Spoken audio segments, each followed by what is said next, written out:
The rain hammered the Pentagon's north entrance like artillery fire at 0300, each drop a tracer round in the sodium lights.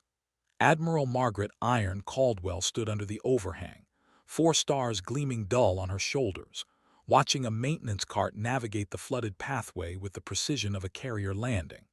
The man pushing it moved with the economy of someone who understood angles and momentum, his janitorial uniform soaked through, his focus absolute. When the cart's wheel caught in a drainage grate, he didn't curse or abandon it. He knelt in the downpour, worked the mechanism free with hands that knew machinery, then continued forward as if the storm didn't exist. Caldwell had commanded carrier strike groups through typhoons in the South China Sea. She recognized competence when she saw it, even at midnight in a parking lot most flag officers never visited. The janitor reached the entrance, water streaming from his close-cropped hair, and held the door open with his shoulder while maneuvering the cart inside. His movements suggested military training, the kind that never fully leaves the body. "Thank you," Caldwell said, stepping through. He nodded once professional, then noticed the stars. His posture shifted incrementally, not quite attention but close. "Ma'am." His voice carried the texture of 1,000 radio transmissions, clipped and clear. She almost walked past, almost let the moment dissolve into the Pentagon's fluorescent anonymity. But something in his bearing stopped her, some recognition that transcended rank and circumstance. "You serve?" she asked. "Yes, ma'am. 9 years, aviation maintenance. Discharged 2 years ago." He didn't elaborate, didn't offer the story that lived behind those words. Rain pooled around their shoes on the tile. Caldwell had spent 32 years learning to read what people didn't say. The wedding ring was absent, but the indent remained. The way he positioned himself suggested someone accustomed to watching six, to maintaining awareness even when exhausted. The slight favor of his left leg indicated an injury that had healed poorly. "What airframe?" she asked. "FA-18 Super Hornet, ma'am. Strike Fighter Squadron 87, the Golden Warriors, aboard the USS Theodore Roosevelt." Precision in the answer, pride underneath the exhaustion. She recognized the squadron, knew their deployment history, understood what those years had cost. Somewhere in this building existed his service record, the documentation of sacrifice that had led him to pushing a maintenance cart through midnight storms while the people he'd once served slept in suburban comfort. The Pentagon never stopped moving, even at this hour. Footsteps echoed from distant corridors. Security cameras tracked their conversation with electronic indifference. Caldwell made a decision she couldn't fully articulate, responding to instinct honed across 3 decades of command. She reached into her uniform pocket, withdrew a business card that bore only her name and a phone number. "I'm looking for someone with your background," she said. "Call this number Monday morning. Ask for Commander Reynolds. Tell him Iron sent you." The man took the card with both hands, a gesture that suggested ceremony or perhaps disbelief. His eyes moved from the embossed text to her face, searching for angles or contingencies. "Ma'am, I appreciate the gesture, but I'm not looking for charity." The words emerged carefully, dignity wrapped around uncertainty. Caldwell smiled, the expression cold and surgical. "Son, if I wanted charity cases, I'd visit a fundraiser. I need someone who can rebuild an FA-18 weapons system, blindfolded in a Category 3 typhoon, while taking incoming fire. Your service record says you did exactly that off the coast of Taiwan in 2021. His expression shifted, surprise breaking through the professional mask. Caldwell had made calls before arriving, had pulled records after noticing his name on the maintenance roster that morning. Marcus Rivera, aviation machinist's mate first class, holder of 2 Navy Achievement Medals and one that should have been higher but wasn't because the incident was classified, and the bureaucracy didn't reward people who fix problems quietly. She knew his daughter was 7, that his wife had died from an aneurysm 16 months after his discharge, that he worked 3 jobs to cover medical debt and childcare. She knew the Pentagon employed him because he'd listed his security clearance on an application, and someone in contracting had recognized value. She knew he arrived at 11 each night after putting his daughter to bed, worked until 7, then returned home to wake her for school. The rain continued its assault on the glass doors behind them. Caldwell's driver would be waiting in the garage, her briefing materials stacked for tomorrow's Senate Armed Services Committee testimony. Senators would ask her about readiness and force projection, about budgets and strategic deterrence. They wouldn't ask about the mechanics and maintainers who made all of it possible, about the people who held the infrastructure together with expertise the politicians couldn't comprehend. "The call sign," Rivera said quietly. "Iron. You were the first woman to command a carrier strike group in combat operations." Not a question. Statement of fact delivered with the respect of someone who understood what that achievement represented. Caldwell had earned the call sign not through toughness, but through an incident over Syria where her decision-making had kept 16 aircraft and their crews alive when doctrine said they should have aborted. Iron because she'd held the formation together through conditions that should have broken it. "Monday morning," she repeated. 0900. Don't be late. She turned toward the corridor, her shoes clicking precise rhythm on government tile.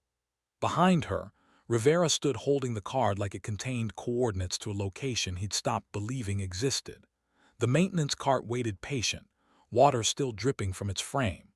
Caldwell didn't look back, but she knew he was still standing there, recalculating possibilities, adjusting to a variable that had appeared without warning in the middle of his carefully managed chaos. Monday arrived wrapped in that peculiar Washington humidity that made uniforms stick and tempers flare. Rivera stood outside the Pentagon's south entrance at 0845, wearing the only civilian suit he owned, a charcoal gray purchased for his wife's funeral and unworn since. His daughter Emma had asked why he was dressed fancy, whether he had a meeting with the president. He'd kissed her forehead, told her maybe something almost as important, then driven her to school with his stomach performing tactical maneuvers. The security checkpoint processed him with bureaucratic efficiency. Metal detector, credentials check, visitor badge that felt heavy as a flight helmet. A Marine Lance Corporal escorted him through corridors that smelled of floor wax and institutional coffee, past walls decorated with photographs of admirals whose names had become ship classes.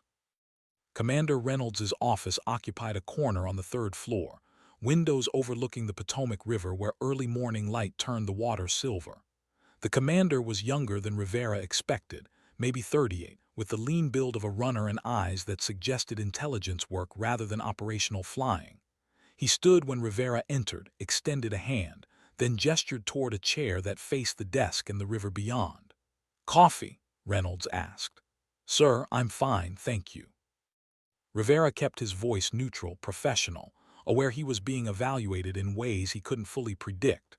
Reynolds poured himself a cup anyway, movements deliberate, then settled behind his desk. A file folder lay centered on the blotter, Rivera's name visible on the tab. The commander opened it, scanned contents he'd clearly already memorized, then looked up with an expression that suggested conclusions reached. "Your maintenance record is exceptional," Reynolds said. 2 combat deployments, 42 aircraft systems repairs under combat conditions, 0 casualties attributable to maintenance failure. Your commanding officers used words like meticulous and irreplaceable. Your final fitness report recommended you for Chief Petty Officer. The past tense hung in the air between them. Rivera said nothing, waiting for the question that always followed, the inquiry into why someone with his record now pushed a maintenance cart through Pentagon corridors. Reynolds closed the folder with care. "Admiral Caldwell doesn't make offers casually. When she tells me someone has the skills for what we're building, I listen." The commander paused, strategic silence designed to prompt response. Rivera had been interrogated by better, had sat through security clearance reviews where silence was a weapon. "Sir, I appreciate the Admiral's confidence, but I need to know what we're discussing before I can respond appropriately." Professional deflection, the kind taught in leadership schools. Reynolds smiled, appreciation flickering across his features. "We're standing up a specialized maintenance unit for a program called Wraith. Classified, obviously. The aircraft are modified FA-18s with systems upgrades you won't find in any technical manual. We need people who can troubleshoot under pressure, who understand the airframes intimately, who can maintain operational security without supervision. The Potomac continued its patient flow outside the windows, indifferent to the conversations conducted in its presence. Rivera processed Reynolds's words, translated the bureaucratic language into operational reality. Classified modifications meant experimental systems, probably electronic warfare or sensor integration beyond standard capabilities. Specialized maintenance meant small team, high responsibility, direct accountability. Security without supervision meant trust and consequences in equal measure. Sir, I have a 7-year-old daughter. My work schedule needs to accommodate school hours and childcare limitations. Laying cards on the table, establishing parameters before discussing possibilities. Reynolds nodded as if he'd expected exactly this response. Standard duty hours, 08 to 16:30, Monday through Friday. Occasional weekend duty on rotation, compensated with overtime and advance notice. The facility is in Virginia, 30 minutes from your current address. We provide security clearance expediting and relocation assistance if needed. The terms were better than anything Rivera had imagined since his discharge. Better than 3 jobs and midnight shifts. Better than watching Emma grow up in fragments between exhaustion and necessity. Suspicion arrived naturally, the product of experience with offers that seemed too perfect. What's the catch, sir? Reynolds set his coffee down, expression shifting toward something like respect. The catch is that if you accept, you'll be responsible for maintaining aircraft systems that don't exist on any official roster, flown by pilots who operate outside normal command structures, in support of missions you'll never be cleared to know about. The catch is that your work will matter more than almost anything else you've done, and you'll never be able to tell anyone about it. The catch is that Admiral Caldwell is betting her reputation that you're still the same sailor who rebuilt a weapons control computer in a typhoon while the ship was taking evasive maneuvers. The words landed with the weight of ordnance. Rivera thought about Emma asking why he was always tired, about the apartment that smelled like disinfectant and disappointment, about the part of himself that had died somewhere between military service and civilian survival. He thought about the Super Hornets he'd maintained, about the pilots who trusted his work with their lives, about the satisfaction that came from keeping complex systems operational against impossible odds. When would I start, sir? Reynolds's smile was slight but genuine. Today, if you're willing. We have new airframes arriving at the facility this afternoon. I need someone to perform receiving inspections and initial systems checks. Rivera thought about the maintenance cart waiting in the Pentagon's basement, about the supervisor who would need notification, about the bridge he was preparing to cross. Emma's face appeared in his mind, her expression when he'd told her he had an important meeting. Maybe he'd been preparing her, maybe on some level he'd known this moment was possible. I'll need to make arrangements for my daughter's after-school care. Practical considerations, the framework of single parenthood. Reynolds was already lifting his phone. We have family services coordination. Give me 30 minutes. The facility existed in that peculiar space where military precision met civilian anonymity.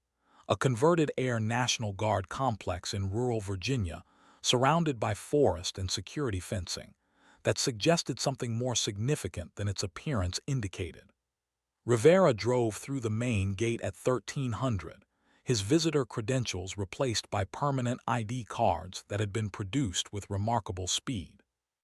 The guard who checked his documentation was Air Force Security Forces, not contract security, which told Rivera volumes about what happened inside these boundaries.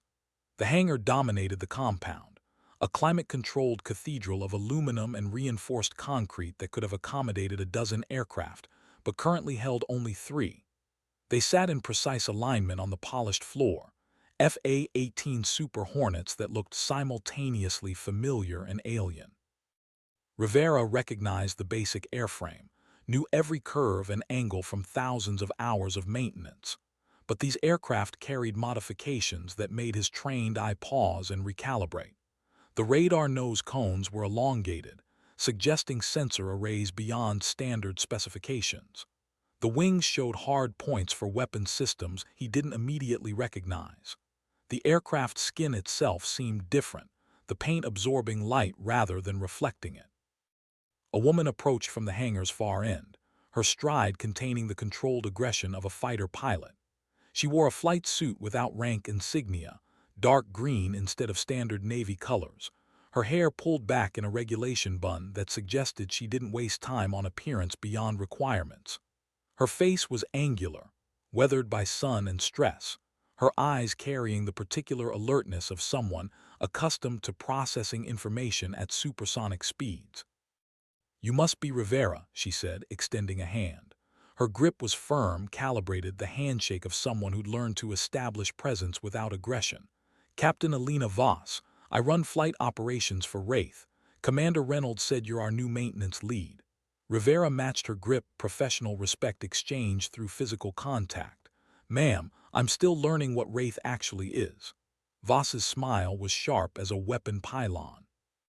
"Wraith is what happens when the Navy decides it needs pilots who can operate in situations where normal road doesn't apply and failure means people die in ways that never make the news. These aircraft are built for electronic warfare, precision strikes in denied airspace, and missions where stealth matters more than payload. You'll maintain 3 airframes and keep them operational for pilots who fly profiles that would terrify normal squadron commanders." She turned toward the nearest Super Hornet, her expression shifting toward something like affection. "That's Revenant, my bird. Next is Phantom, flown by a lieutenant who's probably the best stick I've ever seen but has the personality of a tactical nuke. Farbird is Spectre, backup airframe and training platform. Your job is to keep all 3 mission capable. If something breaks during operations, you'll have access to Commander Reynolds and Admiral Caldwell directly. No bureaucracy, no requisition delays, no excuses." The hangar's fluorescent lights turned the Super Hornets into sculptures of controlled violence, every line and angle optimized for the specific physics of supersonic combat. Rivera walked toward Revenant, his eyes cataloging modifications with the systematic attention of someone who understood that details determined survival. The engine nacelles showed upgraded thrust vectoring systems. The cockpit displayed enhanced avionics through the canopy glass. The weapons bays had been reconfigured for ordnance that didn't match standard Navy inventory. "Sir, these modifications aren't in any technical manual I've seen." Rivera kept his voice neutral, professional curiosity rather than challenge. Voss followed him, her boots clicking precise rhythm on the hangar floor. "That's because the manuals you've seen don't cover what these birds can do. The system's integration was done by a black site contractor in Nevada. The avionics upgrades give us capabilities that the Chinese and Russians would kill to understand. You'll receive technical documentation on a need-to-know basis, which means you'll learn the systems as you work on them." She paused beside the landing gear, ran her hand along the strut with the familiarity of someone who trusted this machine with her life. "I need to know you can handle that. Most maintainers want complete documentation before they'll touch an aircraft. We don't have that luxury. You'll be troubleshooting systems you've never seen, making repairs based on instinct and experience, working without the safety net of established procedures." Rivera had rebuilt a weapons control computer during a typhoon, while the Theodore Roosevelt took evasive maneuvers to avoid a Chinese submarine. He'd performed emergency repairs on a fire control radar, while the ship's air wing conducted strikes against ISIS positions in Syria. He'd maintained aircraft through sandstorms, through equipment failures, through conditions that turned routine maintenance into acts of improvisation. "Ma'am, I can handle it." 4 words, delivered with the confidence of someone who knew his capabilities without arrogance. Voss studied him for a long moment, her fighter pilot's eyes measuring angles and outcomes. Then she nodded, decision made, trust extended. "Good. Because we have a mission brief in 4 hours and Revenant's port weapons bay is showing a malfunction in the smart ordnance interface. I need it operational by 2100 tonight." She didn't wait for confirmation, simply turned and walked toward the hangar office with the assumption of compliance that characterized combat leaders. Rivera approached Revenant's port side, opened the access panel with movements that came from muscle memory, and 10,000 hours of practice. The weapons bay revealed itself, complex hydraulics and electronic systems packed into a space optimized for aerodynamics rather than maintenance accessibility. He could see the interface module, could identify the connector that showed signs of environmental stress. The repair would take 3 hours if everything went perfectly, longer if complications emerged. His phone buzzed in his pocket. Text from the after-school program confirming Emma's pickup, reminding him about the parent meeting next Thursday. He thought about her drawing pictures of airplanes at the kitchen table, about the way she'd asked if he fixed the planes people flew. Now he could tell her yes, could explain that he maintained aircraft for pilots who kept people safe in ways they'd never know about. The smart ordnance interface fought him for 90 minutes. Connector pins corroded from exposure to humidity during transport. The housing bracket torqued beyond specification by someone who'd installed it without proper calibration.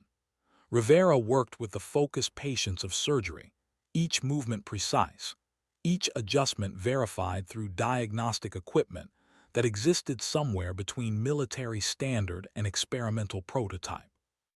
The hangar remained mostly empty, his solitude interrupted only by the occasional technician passing through with equipment or documentation. At 15:30, a figure appeared beside Revenant's landing gear, combat boots and flight suit without insignia.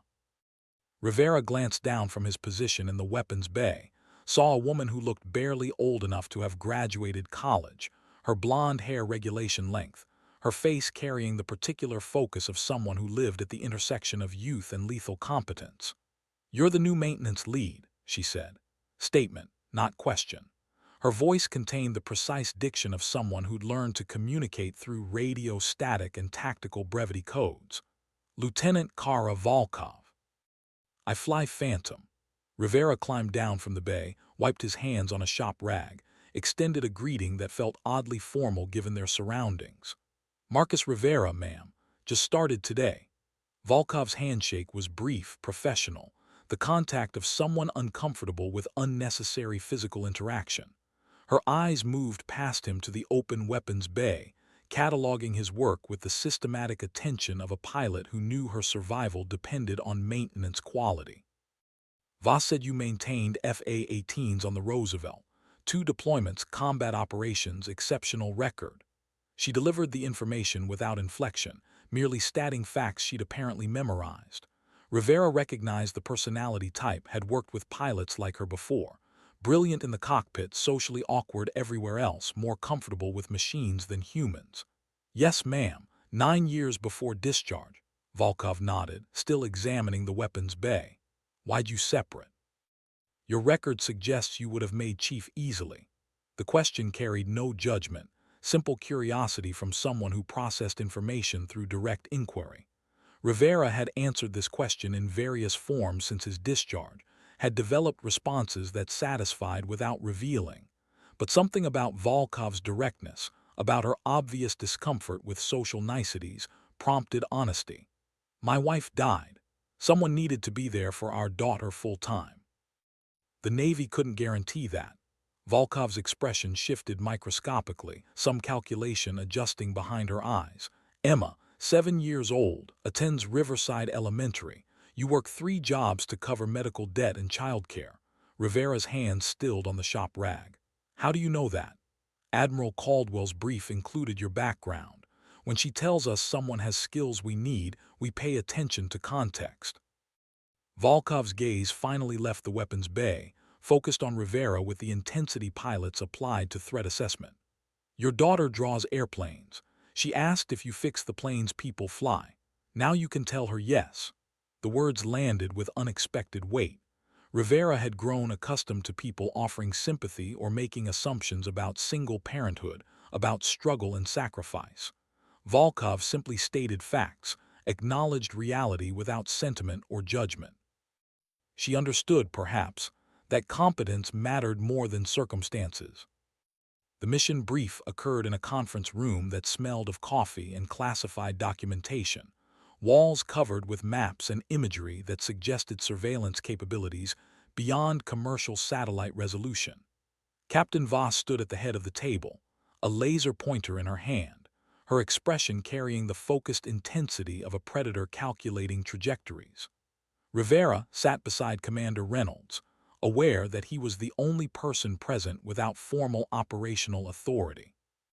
Lieutenant Volkov occupied a chair near the wall, her tablet displaying technical readouts he couldn't fully interpret from this angle.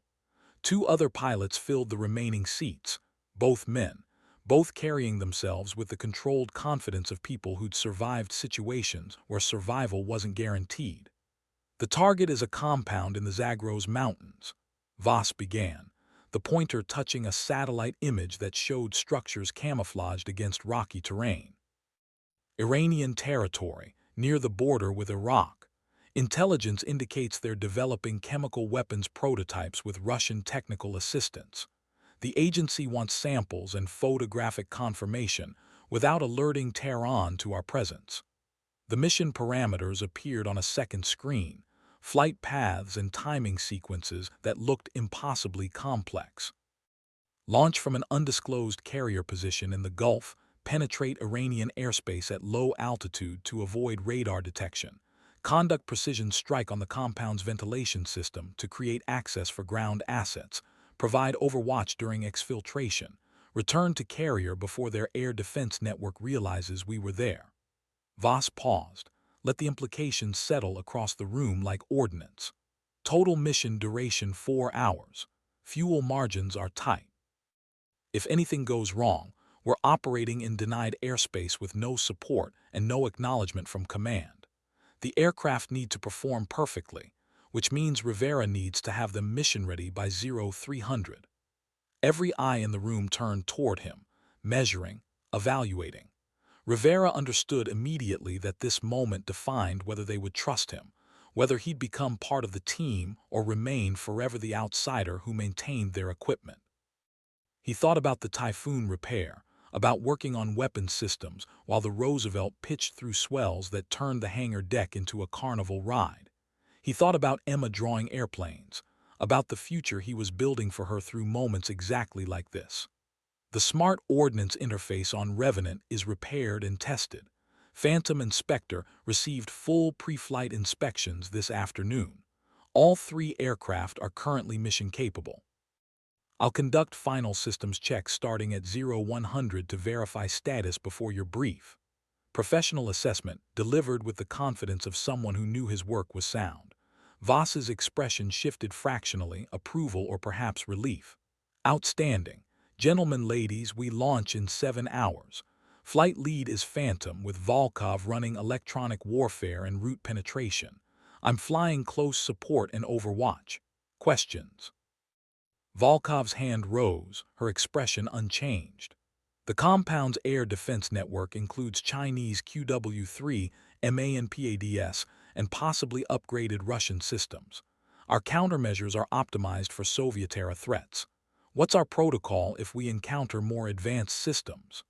The question revealed the careful mind behind the awkward social presence, the pilot who thought through failure modes and contingencies. The briefing continued for 90 minutes, each pilot contributing observations and identifying potential failure points, with the systematic attention of people who knew that overconfidence killed more aviators than enemy fire. Rivera absorbed the discussion, translated the tactical language into maintenance implications, began mentally reviewing the systems that would matter most if situations deteriorated. Electronic warfare pods, countermeasure dispensers, backup flight control computers, emergency fuel systems. When Voss dismissed the group, Rivera remained behind, waited until the room emptied except for the commander. Reynolds was reviewing mission documentation with the tired focus of someone who'd seen too many operations go wrong in small ways that cascaded into catastrophe. "Sir, question about the weapons loadout," Rivera said. "The smart ordnance on Revenant showed environmental damage during transport. I've repaired and tested the interface, but I want authorization to replace the entire unit with a spare if one's available." Reynolds looked up from his documentation, his intelligence officer's eyes calculating risk and resources. "The spares are in a secure locker in Building 3. I'll authorize access. Good catch, Rivera. That kind of attention is exactly why Caldwell recommended you. The commander paused, something shifting in his expression toward candor. These missions matter in ways that won't appear in any official record. The people we're protecting won't know we were there. The threats we're eliminating won't make the news. But the pilots who fly these profiles need to trust that their aircraft will perform, when performance is the difference between mission success and body bags. He closed the folder, stood, extended a hand that contained more weight than the physical contact suggested. Welcome to Wraith. Don't make me regret approving your clearance. Rivera shook his hand, felt the responsibility transfer through the gesture, understood that he'd crossed into a world where mistakes had consequences measured in lives rather than performance reviews.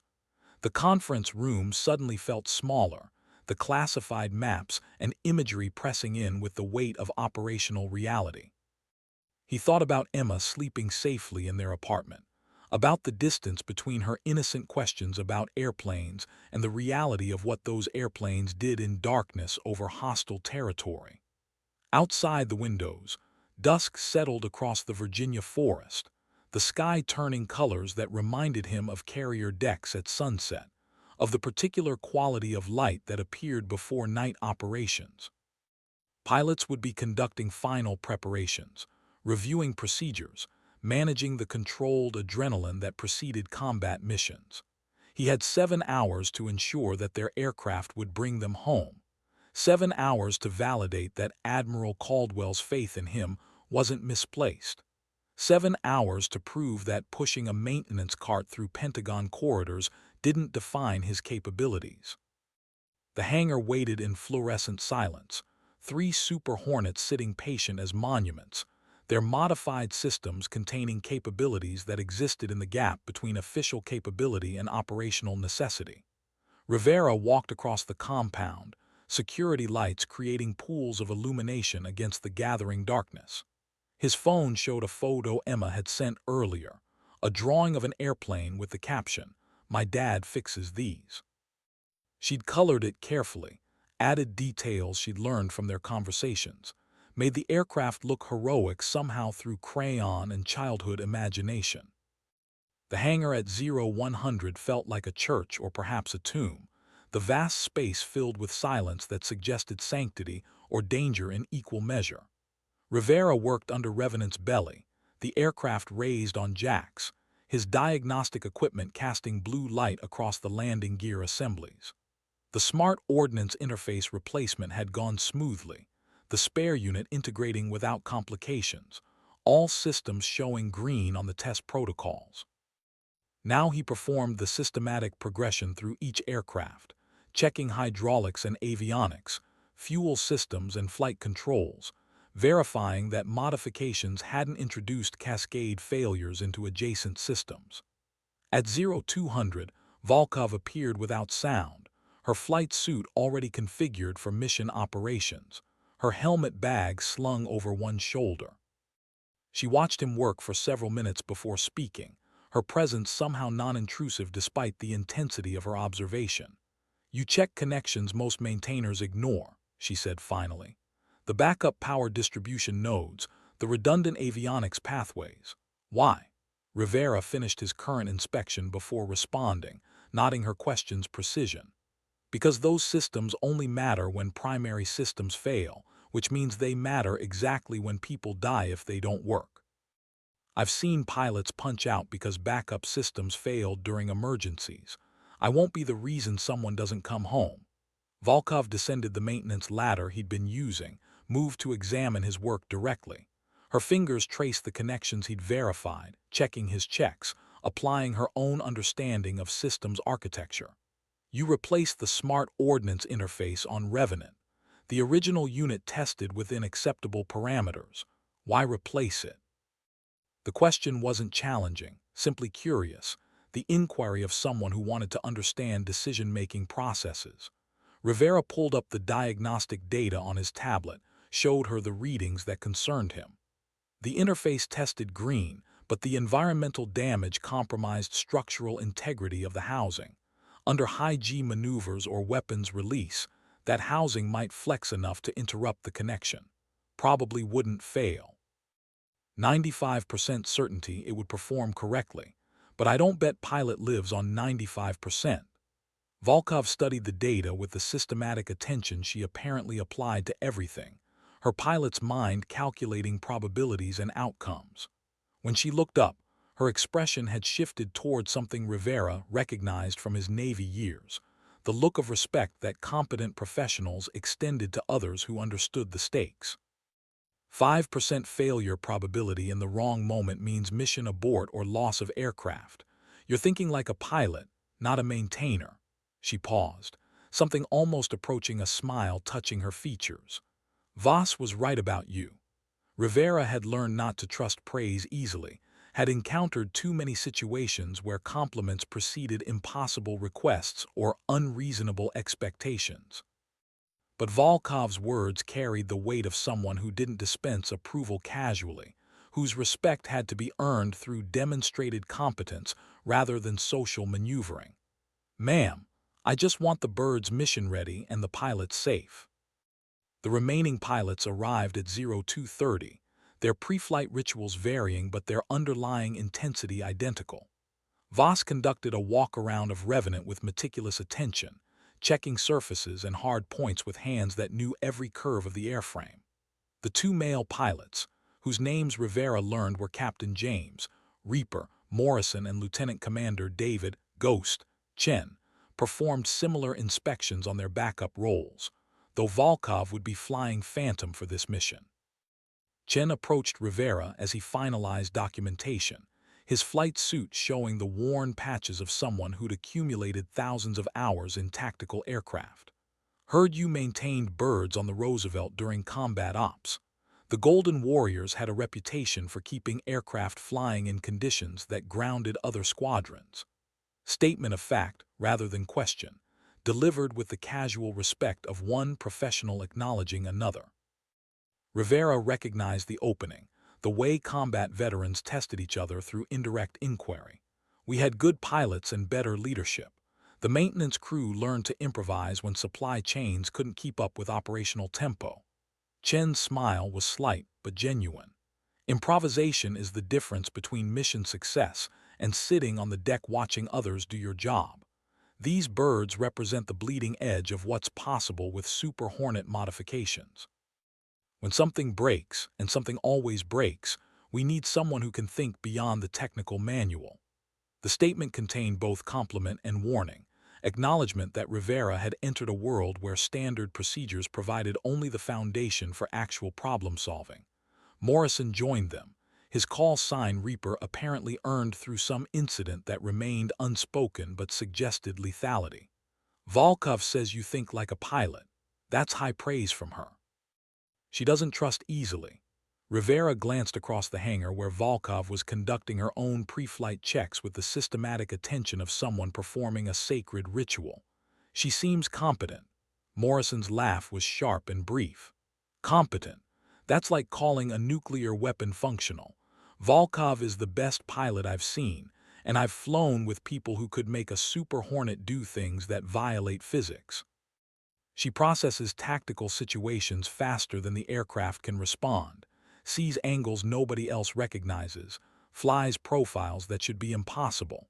But she's also completely incapable of normal human interaction. Pilots are either her equals, her superiors, or invisible." The description matched Rivera's observations, explained the lieutenant's direct communication style and uncomfortable social presence. He'd worked with people like that before, brilliant technicians whose minds operated in dimensions that didn't include small talk or emotional intelligence. They were often the most reliable operators, their focus undiluted by social considerations or ego management. "As long as the aircraft brings her home, I don't care about her social skills." Chen and Morrison exchanged glances, some unspoken communication passing between them. Voss appeared from the office area, her helmet under one arm, her expression shifted into the particular focus that preceded combat operations. "Pilots, final brief in 10 minutes. Rivera, I need status confirmation." The final brief was compressed intensity, Last-minute weather updates and intelligence modifications delivered with the clipped efficiency of people who knew delays cost operational windows. Satellite imagery showed cloud cover over the target area, potential complication for visual identification, but advantage for radar evasion. Iranian air defense networks showed normal activity patterns, no indication of heightened alert status. The extraction team was in position, waiting for the aircraft to create their access opportunity. Launch sequence in 90 minutes, Voss concluded. Volkov leads in Phantom, electronic warfare active, route penetration and initial target assessment. I follow in Revenant for close air support and overwatch. Morrison has backup inspector if either primary aircraft develops issues. Chen, your ground coordinator and mission commander from the operations center. Questions? Volkov's hand rose.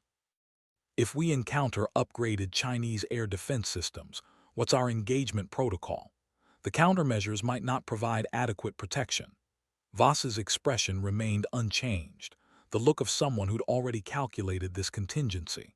If countermeasures fail and you're taking fire, abort to secondary egress route and climb to altitude where superior speed provides advantage. Morrison launches Inspector to provide electronic warfare support. We don't lose aircraft over prototype chemical weapons, no matter how important the intelligence. The statement revealed leadership philosophy, the understanding that hardware and pilots represented irreplaceable assets worth more than any single mission objective. Rivera appreciated the priority structure, recognized Voss as someone who understood that successful commanders brought their people home. The pilots dispersed to their aircraft, each following personal pre-flight routines developed through years of operational experience. Rivera watched Volkov approach Phantom, saw her run her hands along the fuselage with something approaching reverence, speaking quietly to the aircraft as if it could hear and respond. Voss caught his observation, moved to stand beside him in the hangar's shadows. She talks to the aircraft before every mission, the captain said quietly. Tells Phantom where they're going, what she needs it to do, promises to bring it home safely. Most pilots would be embarrassed by that kind of behavior. Volkov doesn't care what anyone thinks. Rivera understood the impulse, had worked on aircraft that felt almost sentient through thousands of hours of maintenance intimacy. Machines develop personalities through operation, quirks and preferences that manifested in subtle ways only their regular crews noticed. Does it help? Voss smiled, the expression carrying unexpected warmth. She's never lost an aircraft, never had a systems failure during combat operations. Maybe the talking works, or maybe she's just that good. Either way, I'll take whatever superstition keeps her bringing Phantom home intact. The carrier deck launch sequence began at 0400 catapult systems, throwing 30 tons of aircraft and ordnance into darkness over the Persian Gulf. Rivera watched from the operations center. The video feeds showing Volkov's launch followed 30 seconds later by Voss, both aircraft disappearing into night sky that swallowed their navigation lights within moments. The operations center was controlled chaos, multiple screens showing tactical feeds and telemetry data, communications specialists monitoring frequencies, intelligence analysts updating threat assessments in real time. Commander Reynolds occupied the central position, his headset connecting him to the carrier, strike group commander, and the CIA ground team. Chen coordinated from a station that displayed the aircraft positions overlaid on terrain mapping and known air defense locations. Rivera stood at a maintenance monitoring station, watching systems data stream from both aircraft, looking for anomalies or degradation that might indicate developing problems. The feed showed normal operations, all aircraft systems performing within parameters, both pilots maintaining radio silence as they approached Iranian airspace at wave-top altitude. Volkov's voice emerged from speakers, precise and calm, despite the intensity of low-altitude penetration flying. Phantom flight, feet dry, commencing terrain following navigation. Electronic warfare active, no radar emissions detected. The aircraft were flying 50 feet above ground, using terrain masking to avoid detection, their modified radar systems painting the landscape ahead, while sophisticated computers calculated flight paths that kept them invisible to air defense networks. On the thermal imagery feed, Rivera could see the heat signatures of both Super Hornets as they navigated through mountain valleys, their speed and altitude suggesting the kind of flying that required absolute concentration and perfect aircraft performance. 30 minutes into the mission, Volkov's voice carried new tension. Phantom to Revenant, I'm detecting radar emissions consistent with Chinese Type 120 fire control system. Not painting us yet, but they're scanning the approach corridor. Recommend altitude adjustment to increase terrain masking. Voss's response was immediate. Revenant copies. Execute altitude drop to 30 feet, reduce speed to 400 knots. I'm matching your profile. Rivera watched the telemetry data shift, both aircraft descending until they were barely above the ground, their speed reducing to allow for tighter maneuvering in the constrained terrain. The system's data showed increased stress on flight control computers, the aircraft working harder to maintain stability in the turbulent air near ground level. His hands hovered over the communications panel, ready to call attention to any developing problems, his eyes scanning readouts with the systematic attention of someone looking for the small signals that preceded major failures. The compound appeared on Volkov's targeting display, thermal imaging showing structures and personnel movement. Phantom has visual on target, confirming layout matches intelligence briefing, detecting multiple heat signatures, estimate 15 to 20 personnel present. Air defense system is mobile, Chinese QW-3, positioned on the eastern perimeter. Her voice remained steady, delivering information with the mechanical precision of someone who'd trained to function under stress. Commencing weapons delivery run. The feed showed Phantom banking toward the target, Volkov's targeting systems, painting the compound's ventilation infrastructure with laser designation. Smart ordnance released, the missiles guiding themselves toward precise impact points while the aircraft pulled away in a high-G turn that pushed performance limits. The ordnance struck with surgical precision, thermal blooms appearing on the feed as the compound's ventilation system disintegrated, creating the access point the ground team needed. But something was wrong. Rivera saw it in the telemetry data before the audio feed confirmed it, saw the sudden spike in Phantom's electromagnetic signature that suggested system malfunction. Phantom declaring emergency, I'm showing multiple system warnings. Avionics are fluctuating, flight control computer is cycling through reset sequences. Volkov's voice contained urgency but not panic, the controlled tension of a pilot managing crisis while maintaining aircraft control. I can maintain flight, but I've lost weapon systems and electronic warfare capabilities. Reynolds leaned forward, his voice cutting through the operations center's sudden tension. Phantom, status on flight control stability. Can you maintain mission profile? The pause lasted 3 seconds, time enough for Volkov to assess her situation while flying 50 feet above hostile terrain in darkness. Negative on mission profile. I need altitude and speed to manage the instability, requesting abort to secondary egress route. Voss's voice came through clear and determined.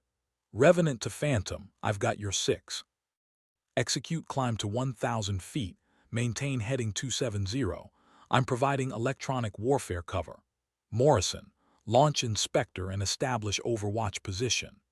Rivera was already moving, his hands flying across the maintenance diagnostic interface, pulling up Phantom Systems architecture, trying to identify the failure mode that had created the cascade. The data showed electromagnetic interference, something affecting multiple systems simultaneously. His mind raced through possibilities, through the modifications these aircraft carried, through the failure modes that could produce this specific pattern. Rivera to flight lead. His voice emerged steady despite the adrenaline flooding his system. Phantoms experiencing electromagnetic feedback from the modified radar systems. The Chinese air defense emissions are interacting with our electronic warfare pods in ways the shielding wasn't designed to handle. She needs to shut down the yield systems completely and rely on speed and altitude for protection. The operations center went silent, every person present processing the implications. Shutting down electronic warfare meant Volkov would be vulnerable to radar detection and targeting, but continuing to operate the malfunctioning systems might cause complete flight control failure. Voss made the decision without hesitation. Phantom, shut down all yield systems, execute climb to 5,000 feet maximum speed to egress route. Revenant is covering your withdrawal with full electronic warfare. Morrison, expedite launch and provide fighter cover in case Iranian fast movers scramble. Volkov's acknowledgement came through with unusual brevity. Phantom copies, shutting down yield, executing climb. The telemetry feed showed Phantom's ascent, the aircraft clawing for altitude while its systems stabilized from the shutdown. Below, the compound's air defense system activated, radar emissions spiking as it tracked the departing aircraft. Missiles launched, vapor trails visible on the thermal feed, Chinese QW-3 surface-to-air missiles climbing toward Phantom's trajectory. The missiles were subsonic, older technology, but deadly nonetheless in the confined mountain terrain where Phantom had limited maneuvering space. Rivera watched the feed with fists clenched, his maintenance expertise useless now that the crisis had moved beyond systems management into pure pilot skill. Volkov's voice came through with mechanical calm. Phantom tracking inbound SAMs, 2 missiles, time to impact 45 seconds, executing defensive maneuvers. The aircraft rolled inverted, diving back toward the terrain in a calculated gamble to force the missiles into ground clutter and terrain constraints. G-forces pushed Volkov into her seat as Phantom pulled through maneuvers that stressed the airframe to design limits. The missiles tracked, their guidance systems maintaining lock despite the evasive action. At 20 seconds to impact, Phantom deployed flares and chaff, primitive countermeasures against relatively unsophisticated missiles. The first missile seeker head lost lock, distracted by the thermal decoys, detonating harmlessly 300 meters behind the aircraft. The second missile continued tracking, its seeker ignoring the countermeasures, closing the distance with mechanical persistence. 15 seconds. Volkov rolled Phantom vertical, stood the Super Hornet on its tail in a climb that defied aerodynamics, the aircraft's engines screaming as they pushed against gravity and inertia. The missile followed, tracking the heat signature, its warhead armed and ready. 10 seconds. Phantom reached the apex of the climb, seemed to hang motionless for an instant, then rolled forward into a dive that used gravity and thrust to accelerate beyond the missile's maximum speed. The missile's guidance system struggled to adjust, its trajectory unable to match the sudden vector change. 5 seconds. The warhead detonated behind and below Phantom, proximity fuse triggered by predicted intercept rather than actual target acquisition. Shrapnel from the explosion sleeted past the aircraft, some fragments impacting the tail section with metallic impacts audible through Phantom's external microphones. Volkov's voice remained steady. Phantom is hit, showing damage to port stabilizer and tail section. Flight controls are sluggish but responsive. Continuing egress route at reduced speed. The operations center erupted in controlled activity, damage assessment protocols activating, Chen coordinating with the carrier for potential emergency recovery, Reynolds communicating with higher command about the compromised situation. Voss's voice cut through the noise. Revenant to Phantom, I have visual. Your port stabilizer shows significant damage, but the aircraft is maintaining controlled flight. Morrison is airborne inspector, establishing escort position. We're getting you home. Rivera studied the damage assessment imagery from Revenant's targeting pod, saw the torn metal and compromised surfaces, calculated the aerodynamic implications of the damage. Phantom could maintain controlled flight in current conditions, but landing on a carrier deck required precision that might exceed the aircraft's damaged capabilities. Rivera to flight lead. Recommend Phantom diverts to land-based recovery.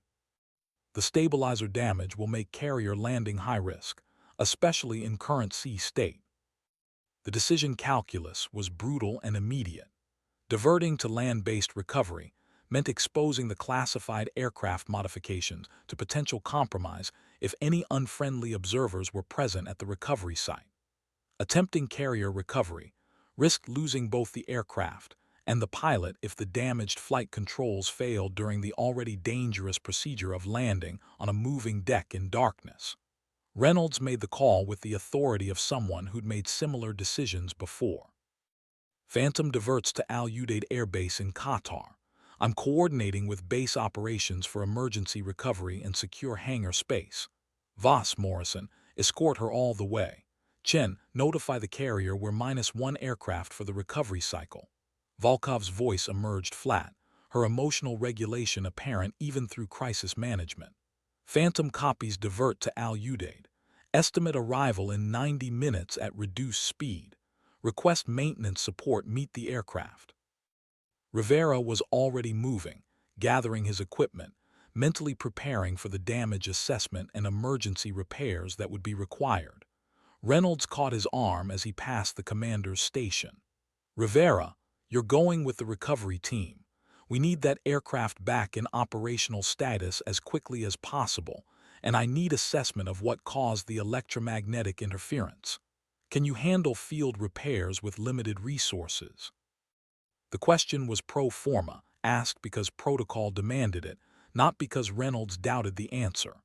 Rivera had performed field repairs in worse conditions, had rebuilt aircraft systems in desert sandstorms and monsoon rains. Sir, I can handle it, but I'll need authorization to bring some specialized equipment and access to whatever Al Udeid has in their maintenance facilities. Reynolds was already typing authorization codes. You'll have whatever you need. Transport aircraft launches in 30 minutes. You'll arrive at Al Udeid before Phantom.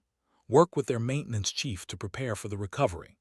The C-2 Greyhound transport aircraft was already spinning up on the carrier deck when Rivera arrived, his maintenance equipment packed in travel cases that looked more like tactical gear than toolboxes. The crew chief helped him secure the cargo, then strapped him into a seat that faced backward, the standard configuration for carrier launches. The catapult shot was violent acceleration, 0 to 140 knots in 2 seconds, the force driving Rivera back into his seat with weight that made breathing difficult. Then they were airborne, the Greyhound climbing away from the carrier into darkness that still carried several hours before dawn. Rivera used his tablet to review the damage assessment imagery, zooming in on the torn stabilizer, tracing the impact pattern, calculating repair strategies. The structural damage would require metalwork and possibly composite repairs. The flight control systems would need recalibration, but Phantom was designed for field repairs, built with combat damage scenarios in mind. He could get the aircraft flyable, even if it wouldn't be fully mission-capable until they returned to the Virginia facility. Al Udeid appeared through the Greyhound's windows as a constellation of lights in the Qatari desert, one of the largest American air bases in the region, home to thousands of personnel and hundreds of aircraft, representing the full spectrum of military aviation. The base maintenance chief was a master sergeant named Patricia Torres, late 40s, with the weathered competence of someone who'd maintained aircraft through multiple combat deployments. She met Rivera at the secure hangar that had been designated for Phantom's recovery, her expression measuring as they shook hands. Commander Reynolds sent your specifications. We've got composite repair materials, hydraulic systems components, and diagnostic equipment staged. Your bird is inbound, should be on final approach in 20 minutes. Torres walked him through the hangar space, pointing out the equipment locations, briefing him on the security protocols that would keep unauthorized personnel away from the classified aircraft. Rivera appreciated her efficiency, recognized another professional who understood that time and resources were always constrained. We're also setting up accommodation for you and the pilot. Reynolds said you'd need to stay with the aircraft until it's flyable. Rivera nodded, already calculating the repair timeline. 48 hours minimum, possibly 72 depending on what the detailed inspection revealed. He thought about Emma, about the text he'd need to send explaining his absence, about the parent meeting he'd miss. Service always involved sacrifice, cost measured in missed moments and accumulated distance, but this was different from before. This time he was maintaining aircraft that mattered, working with pilots who operated at the absolute edge of capability, contributing to missions that protected people who'd never know his name. The tower announced Phantom's approach. The communications carried on speakers throughout the hangar. Volkov's voice was steady, professional, delivering the standard calls despite flying a damaged aircraft that required constant attention to maintain controlled flight. Rivera stepped outside to watch the approach, saw the navigation lights against the pre-dawn darkness, recognized the slightly asymmetric flight profile that suggested the damaged stabilizer's effect on handling. The landing was textbook despite the damage, Phantom touching down with barely noticeable bounce, engines revering thrust, the aircraft rolling out straight on the center line. Emergency vehicles followed at a distance, fire suppression equipment ready but not needed. Volkov taxied to the secure hangar with Tor's marshalling, parked precisely on the marked spot, then shut down engines and systems with methodical attention. The silence that followed felt heavy, the particular quiet after crisis that contained equal parts relief and residual tension. Phantom sat under the hangar lights looking wounded but intact, combat damage visible as torn metal and scorched surfaces, the aircraft somehow more impressive for having survived hostile fire and brought its pilot home. Volkov climbed from the cockpit with movements that suggested exhaustion held at bay through discipline and training. She pulled her helmet off, ran her hand through sweat-soaked hair, then walked directly to Phantom's damaged stabilizer and stood examining it with an expression Rivera couldn't fully interpret. Torres approached with water and the standard post-flight checklist, but Volkov waved her off gently, needing these moments alone with her aircraft. Rivera understood the impulse, had seen pilots form bonds with their machines that transcended rational explanation, relationships built through shared survival and mutual trust. After several minutes, Volkov turned toward Rivera, her eyes carrying the particular exhaustion of someone who'd spent hours maintaining absolute focus under life-threatening conditions. The electromagnetic feedback started when the Chinese radar went active. The modified systems couldn't handle the interference pattern. Without your diagnostic call, I'd have continued trying to troubleshoot while flying, probably would have lost the aircraft trying to maintain electronic warfare coverage. Her voice was flat, delivering facts without seeking credit or assigning blame, simply stating what had occurred. Rivera had learned not to deflect praise when it was earned, understood that accepting acknowledgement was part of professional respect. You kept the aircraft flying through combat damage and degraded systems. The landing was perfect despite the stabilizer damage. That's pilot skill, not maintenance support. Volkov's expression shifted microscopically, something that might have been appreciation or perhaps just acknowledgement. The aircraft performed because you ensured it was mission capable. The systems held together long enough for me to execute recovery because your pre-flight maintenance was thorough. That's why pilots trust maintainers, why the relationship matters more than command structure. She paused, seemed to consider her next words carefully. Thank you. 2 words, delivered with the awkwardness of someone who didn't often express gratitude but understood its importance. Rivera nodded, professional acknowledgement of professional respect. Torres approached with the authority of someone who'd run maintenance operations long enough to know when to interrupt. Lieutenant, we need you for debrief and medical check. Rivera, the aircraft is yours. I've got 2 technicians who will assist with whatever you need, but they're not cleared for the classified systems. You'll have to handle those modifications yourself. The next 6 hours were systematic dismantling and assessment, removing access panels, photographing damage, documenting every compromised system and structural element. The shrapnel impacts had penetrated the stabilizer structure, severing hydraulic lines and damaging control surface actuators. The electromagnetic feedback had degraded circuit boards in the electronic warfare pod, components that would need replacement rather than repair. But the core airframe was sound, the engines undamaged, the primary flight control computers operational. Rivera worked with TOR's technicians, directing their efforts while personally handling the classified systems. The composite repair materials would restore the stabilizer's structural integrity. New hydraulic lines would restore control authority. Replacement circuit boards would bring the electronic warfare systems back to full capability. It was extensive work but manageable, the kind of field repair that combat operations demanded. At 1400 local time, Rivera took a break, found the accommodation TORs had arranged, sent a text to Emma explaining he'd be away for a few days on an important work project. Her response came almost immediately, a photo of another airplane drawing with the caption, "Be safe, Dad." He stared at the image for a long moment, trying to articulate the strange dual existence of maintaining weapons systems while being someone's father, of contributing to classified violence while reading bedtime stories. The work continued through the night, Rivera establishing a rhythm that balanced speed with precision, pushing to restore Phantom's capabilities while ensuring quality that wouldn't compromise safety. TORs checked on his progress periodically, brought food and coffee, offered assistance without interfering with his focus. At 0300 on the second day, Volkov appeared in the hangar wearing civilian clothes, her presence unexpected given that pilots usually rested after missions. She watched him work on the stabilizer repair for several minutes before speaking.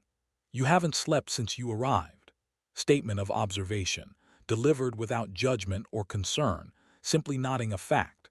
Rivera continued his work on the composite layup, ensuring proper fiber alignment before the resin set. Sleep happens when the aircraft is fixed. The mission schedule doesn't accommodate maintenance timelines that include rest breaks. Volkov moved closer, examined his repair work with the systematic attention she applied to everything. The repair quality is exceptional. The composite layup is better than original factory specifications. You could have used simpler techniques that would be adequate for flight operations. Rivera paused, sat back from his work, looked at the lieutenant with direct attention. Adequate isn't acceptable when you're the person flying the aircraft. You trust Phantom with your life. "I'm not going to give you back an airplane that's merely adequate." The words emerged with more intensity than he'd intended, revealing the professional philosophy that drove him beyond minimum standards. Volkov's expression shifted, that microscopic change that suggested she was processing new information and adjusting her assessment. Most maintainers don't think that way. They complete repairs to specification, sign off on the work, move to the next task. You're treating this like personal responsibility. Rivera selected his next composite layer, checked the weave pattern, prepared to continue the repair. Because it is personal responsibility. If this repair fails and you eject over hostile territory, if the composite delaminates and you lose control, that's on me. I've lived with that kind of responsibility for 9 years. It doesn't change just because I'm now a contractor instead of active duty. Volkov sat on a maintenance stand, her posture suggesting she was settling in for extended conversation, unusual for someone who typically avoided unnecessary social interaction. "You maintained aircraft on the Roosevelt during combat operations. The air wing flew strike missions against ISIS positions, close air support in complex urban terrain, missions where aircraft damage was common. How many jets did you lose to maintenance failures?" The question carried weight beyond casual curiosity, spoke to professional reputation and historical performance. Rivera knew the answer immediately, had carried it through his discharge and into civilian life. 0. We had aircraft shot down, we had combat losses, we had pilots injured or killed by enemy fire. We never lost a bird or a crew member to maintenance failure. That was the standard. That was the expectation. That was why pilots trusted us. Volkov nodded slowly, processing the information in whatever systematic way her mind organized data. "Phantom is yours to repair. I trust your work. When you say the aircraft is ready, I'll fly it without reservation." The statement carried the weight of absolute professional trust, the kind that pilots extended to maintainers only after proof through shared experience. Rivera understood that Volkov had just given him the highest compliment possible from someone who valued competence above all other qualities. He returned to his composite work, feeling the responsibility settle across his shoulders like flight gear. Torres appeared at dawn with coffee and breakfast sandwiches, her expression suggesting she'd been monitoring the hangar through security feeds. "You've been working 16 straight hours. Base regulations require 8 hours rest between shifts for maintenance personnel performing structural repairs." The statement was professional courtesy, pointing out regulations she was obligated to enforce. Rivera continued his work, finishing the current layer before responding. "Sergeant, I appreciate the concern, but this isn't a normal maintenance situation. This is classified aircraft recovery in hostile territory, time-critical repairs required for operational readiness. If you need to document that I'm exceeding duty hours, put it in your report. I'll sign whatever acknowledgement you need, but I'm not stopping until Phantom is flyable." Torres studied him for a long moment, then nodded with the understanding of someone who'd made similar decisions in similar circumstances.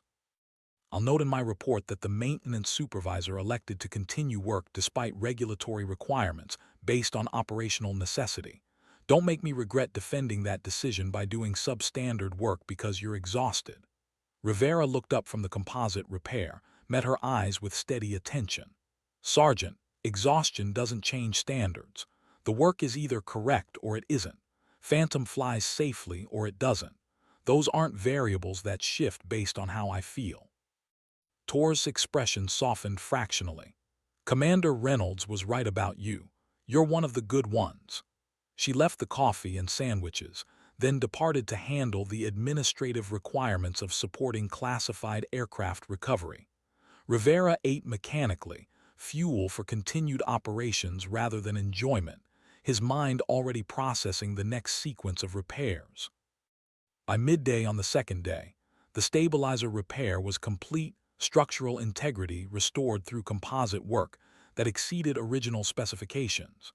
He moved to the hydraulic systems, replaced damaged lines, tested control surface authority, verified that the actuators responded correctly to control inputs. The electronic warfare pod required complete circuit board replacement, classified components that he'd brought in his maintenance kit specifically for situations like this.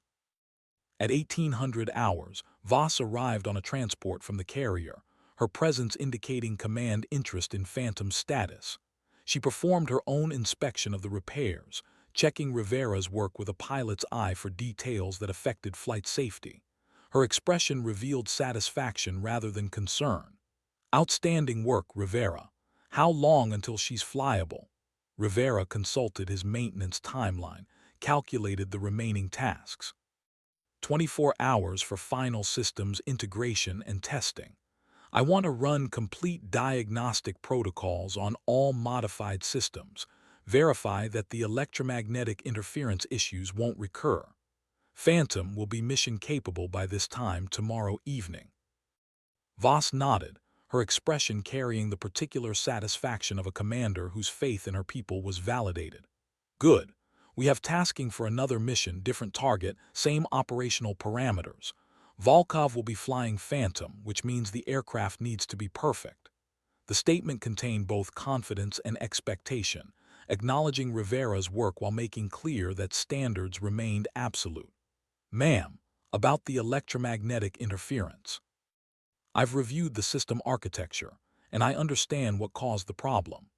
The modified radar systems and electronic warfare pods are sharing power distribution pathways with inadequate shielding. When both systems are active simultaneously and encountering sophisticated countermeasures, the interference pattern creates cascade effects through the avionics." Rivera pulled up diagnostic data on his tablet, showed her the power distribution schematics. "I can install additional shielding and modify the power routing, but that's a design change beyond field repair authorization. It'll prevent recurrence of the specific failure mode, but it needs approval from whoever designed the modifications." Voss studied the schematics with the attention of someone who understood systems integration, despite being a pilot rather than an engineer. Forward your recommendations to Commander Reynolds. He'll coordinate with the contractor who performed the modifications. Your assessment gives them data to improve the design across all three aircraft. She paused, her expression shifting towards something more personal. Volkov told me you've been working essentially non-stop since arrival. That level of commitment doesn't go unnoticed. Rivera had learned to deflect praise while acknowledging leadership attention. Ma'am, it's just what the mission required. Phantom needed repairs. I have the skills to perform them. The timeline was what it was. Voss smiled slightly, the expression containing understanding rather than agreement. That's exactly the attitude that makes you valuable. Most people negotiate timelines, make excuses, explain why standards can't be met. You just do the work and deliver results. She turned toward the exit, then stopped and looked back. Your daughter drew another picture. Reynolds forwarded it. An aircraft with the caption, "My dad makes broken planes fly." She's proud of you, even if she doesn't fully understand what you do. The words hit harder than Rivera expected, emotion breaking through the professional focus he'd maintained for 40 hours. Emma's pride mattered more than command approval, more than professional respect, more than the satisfaction of complex repairs completed successfully. He'd left the Navy to be present for her, to provide stability after losing her mother. But now he'd found work that mattered while still being the father she needed. "Thank you, ma'am. That means something." Voss departed, leaving Rivera alone with Phantom and the remaining repair sequence. He worked through the night again, testing and retesting systems, verifying that every modification functioned correctly, ensuring that the aircraft would perform flawlessly when Volkov pushed it to operational limits. At 0600 on the third day, Torres arrived with her inspection checklist, performing the verification required before signing off on the repairs. The inspection took 3 hours, Torres examining every aspect of Rivera's work with the systematic attention of someone whose signature meant accepting responsibility for flight safety. She checked the composite repair with ultrasonic equipment, verified the hydraulic system pressure and flow rates, reviewed the electronic warfare pod integration. When she finished, her expression carried professional satisfaction. The work exceeds specifications. The aircraft is cleared for flight operations. She signed the maintenance forms with the authority of someone whose approval carried weight beyond bureaucratic process. Commander Reynolds is inbound with a recovery crew. Phantom returns to your facility in Virginia for final modifications based on your recommendations. Rivera felt the exhaustion hit suddenly, adrenaline that had sustained him for 72 hours evaporating as the mission objective was achieved. His hands shook slightly as he packed his equipment, body betraying the cost of sustained focus and physical effort. Torres noticed, guided him to a chair with gentle insistence. "You need 12 hours sleep minimum before you're cleared to travel. I've arranged accommodation and meal service. Don't argue. Those are orders from someone who's pulled too many extended shifts and knows the consequences." Rivera wanted to protest, to maintain the professional image of someone who could work indefinitely without limitation. But his body had other opinions, exhaustion spreading through muscles and joints like system failure. "Thank you, Sergeant, I appreciate it." Torres smiled, the expression carrying understanding and perhaps maternal concern.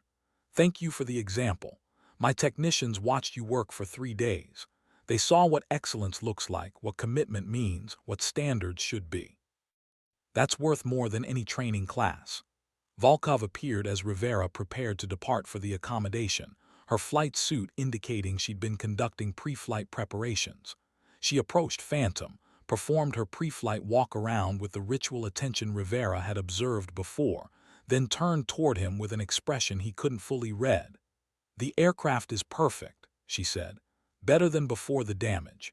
You rebuilt Phantom stronger than original specifications." Rivera recognized the compliment's significance, coming from someone who trusted this machine with her life. "It's ready for operations. The modifications I recommended will prevent the electromagnetic interference from recurring.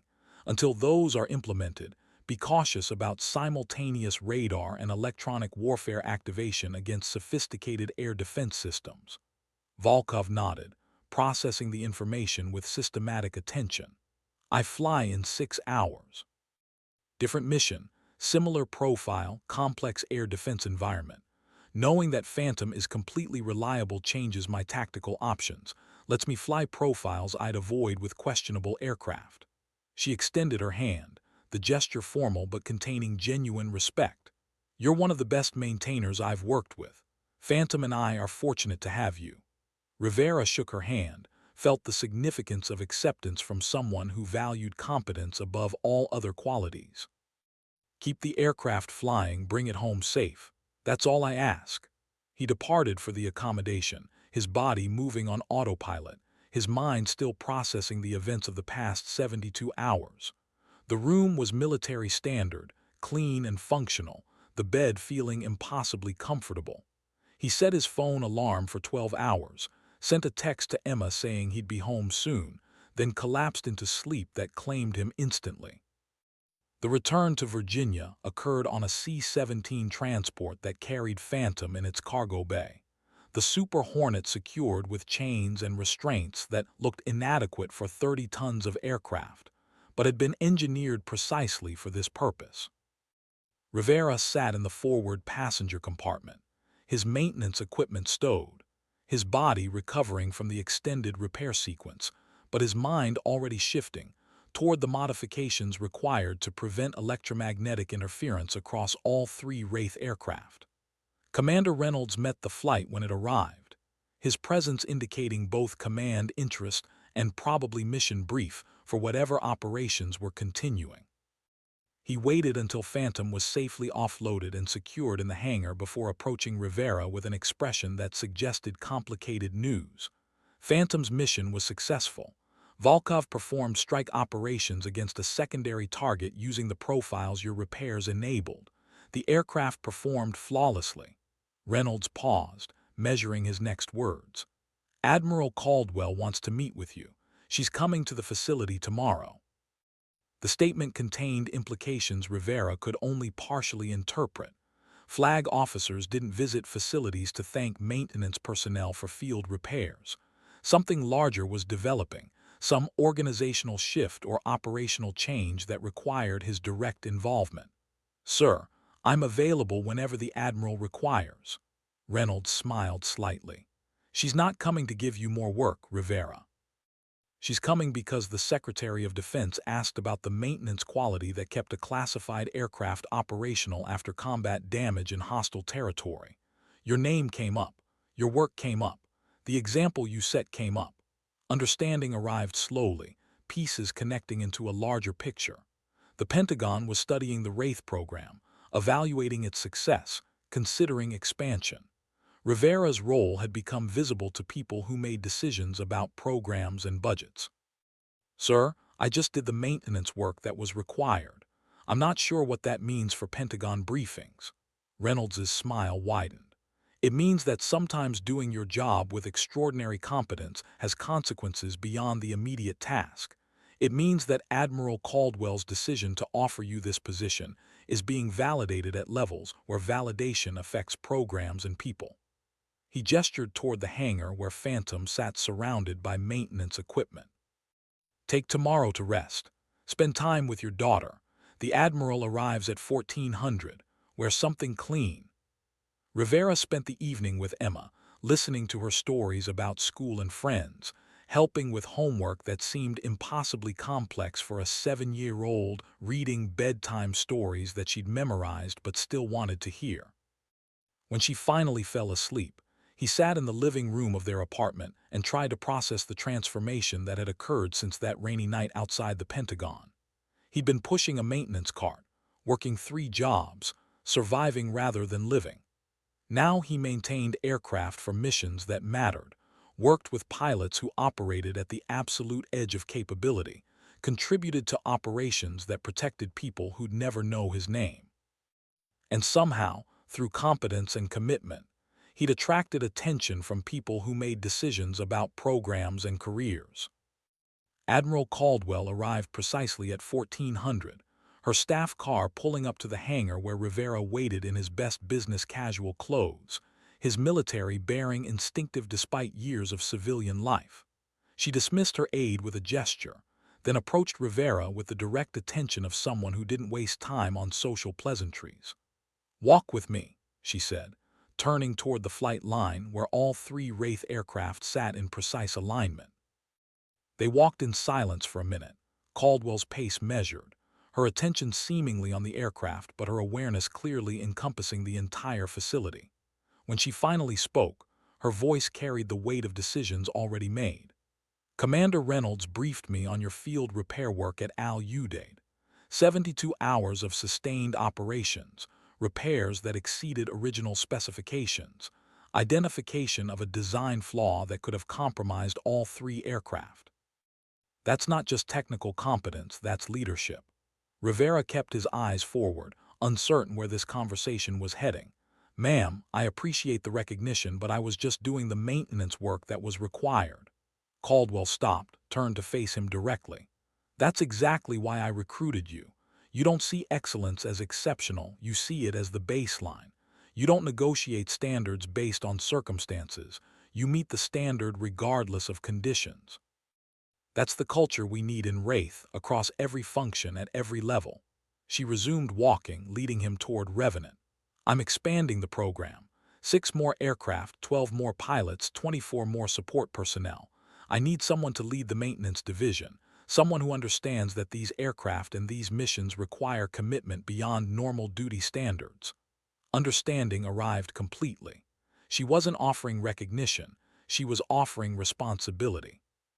Rivera thought about Emma, about the parent meetings he'd miss, about the extended hours and complex decisions that leadership positions demanded. He thought about the maintainers he'd trained on the Roosevelt, about the culture of excellence that had kept aircraft flying and pilots alive. He thought about Volkov trusting Phantom with her life because his work was reliable, about the satisfaction that came from contributing to missions that mattered. "Ma'am, I have a 7-year-old daughter, single parent. I can't commit to unlimited hours or unpredictable schedules. If that disqualifies me from the position, I understand." Caldwell's expression didn't change. "I have a daughter who's now 30. I missed recitals and birthdays and parent meetings because the Navy required my presence elsewhere. I won't tell you that choice was easy or that I don't have regrets. But I will tell you that being present isn't just about physical attendance. It's about being someone your daughter can respect, someone who demonstrates that work matters and commitments mean something." She gestured toward the aircraft. "This position includes authority to set your own schedule within operational requirements. You'll have a deputy to handle routine operations. The support staff will allow you to be present for your daughter while still ensuring the aircraft are mission-ready. You'll make more than you're making now, enough to afford better childcare and reduce financial stress." The offer was carefully constructed, addressing his primary concerns while acknowledging the reality that leadership positions demanded sacrifice. Rivera thought about Emma asking if he fixed the planes people flew, about her pride in his work, about the example he was setting through his choices and commitment. "Ma'am, I accept the position, on the condition that my daughter's needs take priority when operational requirements allow flexibility." Caldwell extended her hand, the gesture formal but containing genuine respect. "Accepted. Welcome to leadership, Rivera. Don't make me regret this decision."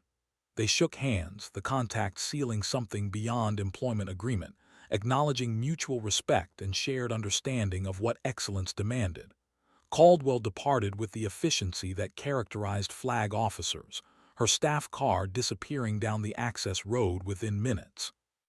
Rivera stood alone beside Revenant, looking at the aircraft that represented everything the position would entail, feeling the weight of responsibility settle across his shoulders like flight gear. Commander Reynolds appeared from the hangar, his expression suggesting he'd been briefed on the conversation's content. "Congratulations, Division Head. Your first task is hearing your deputy and training your expanded maintenance team. The new aircraft arrive in 6 weeks." Rivera turned toward him, processing the timeline and implications. "Sir, that's barely enough time to establish procedures and train personnel to the standards these aircraft require." Reynolds smiled.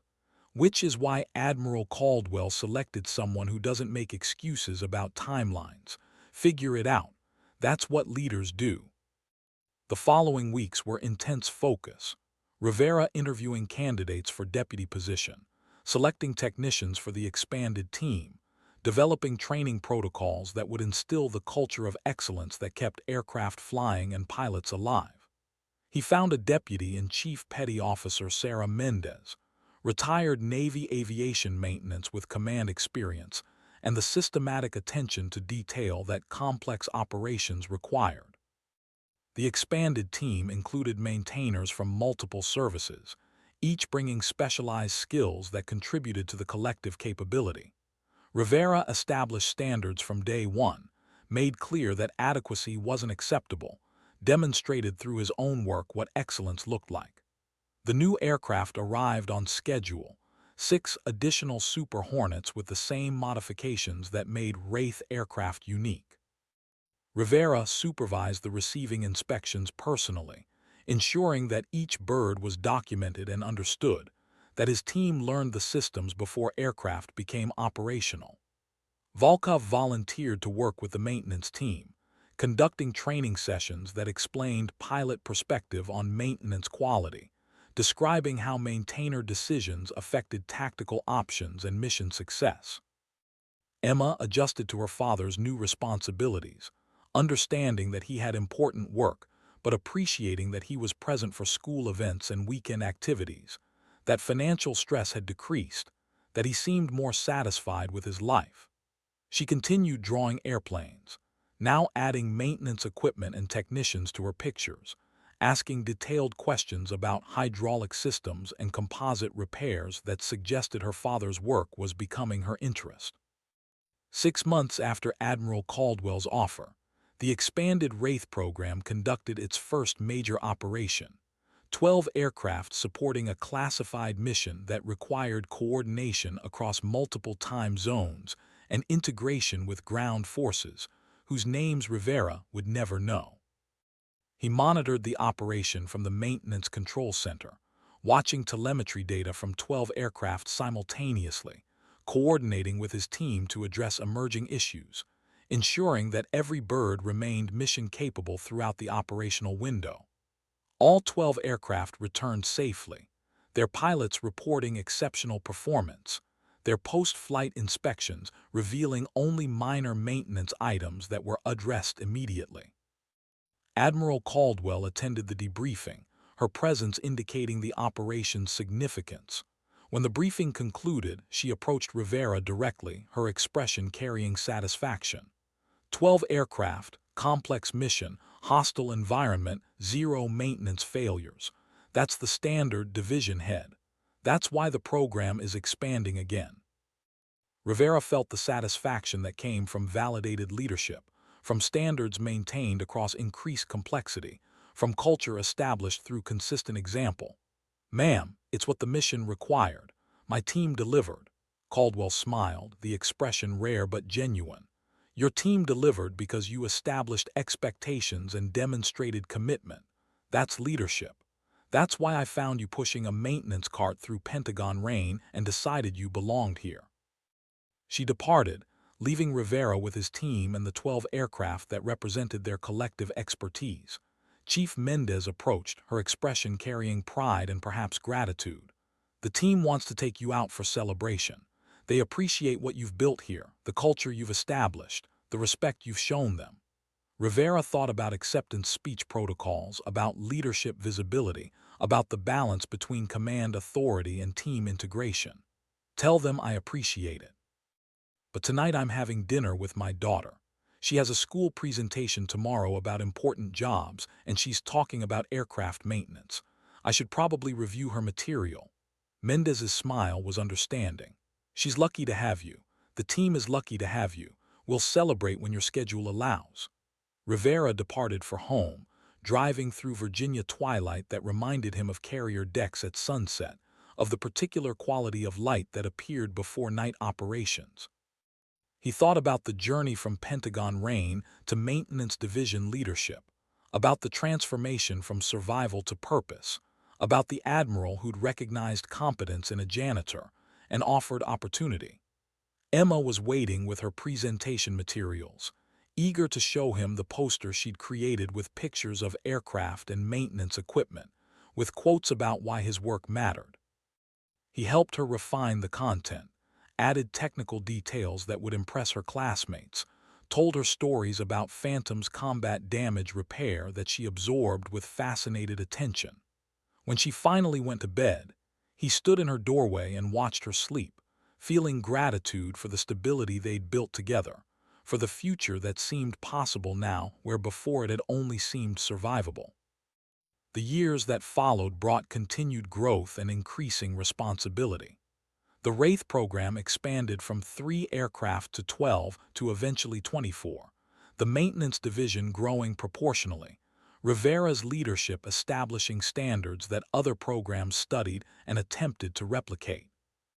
He published maintenance protocols that became Navy-wide standards, testified before Senate committees about readiness and sustainability, received recognition from leadership at levels he'd never imagined accessible. But the work he valued most remained the same, ensuring that aircraft flew safely, that pilots trusted their machines, that missions succeeded because maintenance was reliable. Emma grew from 7 to 10 to 13, her interest in aviation deepening, her questions becoming more sophisticated, her pride in her father's work evident. She decided she wanted to attend the Naval Academy, to become a pilot like the ones her father supported, to serve in ways that made their sacrifices meaningful. Rivera supported her ambition while ensuring she understood the costs, the demands, the sacrifices that service required. Admiral Caldwell retired after 35 years, her farewell ceremony attended by hundreds of personnel whose careers she'd influenced, whose capabilities she'd developed, whose potential she'd recognized and nurtured. Rivera attended with Emma, watching the ceremony that marked the end of an era. Afterward, Caldwell found them in the crowd, her retirement dress uniform carrying the weight of 3.5 decades of service. "You've built something exceptional," she told Rivera. "The maintenance division you lead is the standard across naval aviation. The culture you've established saved lives and enabled missions that made our nation safer. That's legacy that matters." Rivera introduced Emma, watched his daughter shake hands with the Admiral who changed their lives through a rainy night encounter, and a business card offered without expectation. Caldwell studied Emma with the attention she'd once applied to Rivera, seeing potential or perhaps recognizing determination. "Your father talks about you constantly. He's proud of your ambitions, proud of the person you're becoming. Make sure you're choosing service for the right reasons, not just following his path." Emma's response was immediate and certain. "Ma'am, I'm choosing service because I want to be like the pilots my dad supports. People who fly missions that matter, who risk their lives protecting others, who trust their maintainers with everything. I want to be part of that, to contribute like my dad contributes." Caldwell smiled, the expression containing approval and perhaps memory of her own daughter's choices.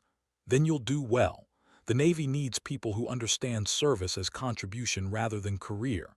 Your father taught you that through example." She turned back to Rivera, extended her hand one final time.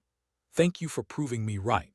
That night outside the Pentagon, I took a chance on instinct and observation. You validated that decision beyond anything I imagined." They shook hands, the contact containing everything unspoken, mutual respect, and shared understanding of what they'd built together.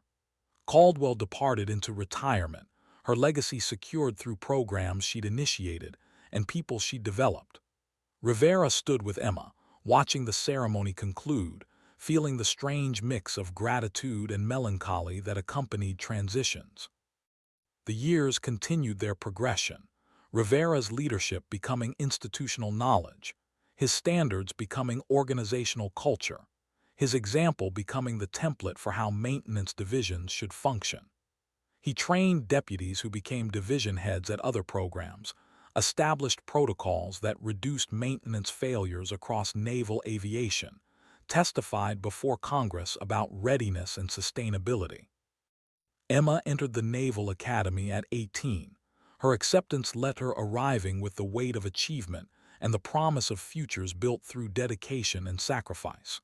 Rivera attended her induction day, watched her take the oath that he'd taken decades earlier, felt pride mixed with concern about the challenges she'd chosen. Her phone call from Annapolis came frequently at first, sharing experiences and seeking advice, her voice carrying the excitement and stress of someone discovering capabilities they didn't know they possessed. The calls became less frequent as she adapted, as her own confidence developed, as she formed the bonds with classmates that would sustain her through 4 years of academic and military challenges. Rivera focused on his work, on the expanding Wraith program, on the maintenance challenges that came with new aircraft and evolving missions. He remained in contact with Volkov, who'd been promoted to commander and now led the Flight Operations Division, her partnership with Rivera creating the synergy that made Wraith exceptionally effective. Their professional relationship had deepened into genuine friendship, built through shared commitment to excellence and mutual respect for competence. She still talked to her aircraft before missions, still trusted Phantom above all other birds, still demonstrated the brilliant tactical thinking that made her the best pilot Rivera had worked with. They had coffee periodically, discussing program developments and sharing concerns about operational tempo and sustainability. Emma called one evening during her junior year, her voice carrying unusual urgency. "Dad, I need to talk about something important. I've decided to pursue aviation to become a fighter pilot, but I want to do it the right way, to earn it through demonstrated capability rather than legacy connections." Rivera felt pride and concern in equal measure, understanding that she'd chosen the most demanding path available, the career field where failure was public and permanent, where every flight was an evaluation, where only the best survived to operational squadrons. "Emma, that's an incredible goal. It's also incredibly difficult. Fighter aviation is competitive beyond anything you've experienced. The washout rate is high, the standards are absolute, the commitment required is total." Her response came immediately, conviction clear despite the phone connection. "I know, Dad. I've talked to pilots, I've studied the career path, I understand what it requires. But you taught me that excellence matters, that commitments mean something, that work done well is its own reward. I want to fly fighters because that's where I can contribute most effectively, where the training and capability I've developed will matter most." Rivera recognized his own words and philosophy reflected through his daughter's ambition, understanding that he'd influenced her trajectory more than he'd realized. "Then pursue it with everything you have. Don't let anyone tell you it's impossible because you're a woman." Admiral Caldwell commanded carrier strike groups when people said women couldn't do that job. "Volkov is the best pilot I've worked with, male or female. Your gender isn't a limitation, it's irrelevant to your capabilities." Emma graduated from the Naval Academy third in her class, her academic performance exceptional, her military bearing polished, her determination evident. Rivera attended her commissioning ceremony, watched her receive her ensign rank, felt the particular satisfaction that came from seeing potential realized through dedication. She departed immediately for flight training in Pensacola, beginning the systematic progression through aircraft and capabilities that would eventually lead to fighter qualification. Rivera monitored her progress through phone calls and official updates, understanding that her success or failure was now entirely her own, that his influence extended only to the foundation he'd provided through example and encouragement. The calls from Pensacola carried excitement tempered by the constant evaluation pressure, every flight graded, every maneuver assessed, every decision analyzed. Emma thrived under the scrutiny, her competitive nature channeling stress into performance, her systematic thinking allowing her to process complex information rapidly.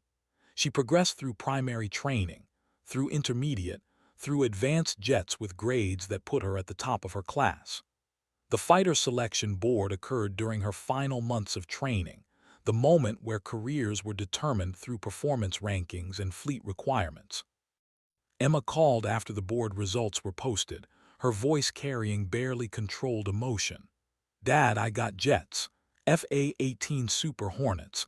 I'm going to Lemoore for replacement pilot training." Rivera felt everything converge, All the years of maintenance work and operational commitment, all the sacrifice and dedication, all the example and teaching. His daughter would fly the same aircraft he'd maintained, would trust maintainers with her life the same way pilots had trusted him, would operate in the same tactical environment where competence determined survival. I'm proud of you, Emma. You earned this through capability and commitment. Now the real work begins. Replacement pilot training is where they teach you to fight.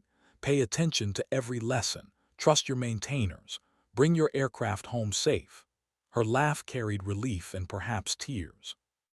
I learned those lessons from you, Dad. I know how much maintainers matter, how their work enables everything we do. I'll be the pilot who respects their expertise and acknowledges their contribution. Rivera thought about Volkov talking to Phantom before missions, about the relationship between pilot and maintainer that transcended organizational hierarchy, about the trust that made high-risk operations possible. Then you'll be an exceptional pilot, Emma. Not because of your flying skills, but because you understand that aviation is a team effort, that everyone's contribution matters. The following year brought Emma's progression through replacement pilot training, her systematic mastery of Super Hornet systems and tactical employment, her development from student pilot to combat-capable aviator. Rivera monitored her progress from Virginia, coordinating with Wraith operations, maintaining the aircraft that enabled classified missions, building the legacy that would outlast his own service.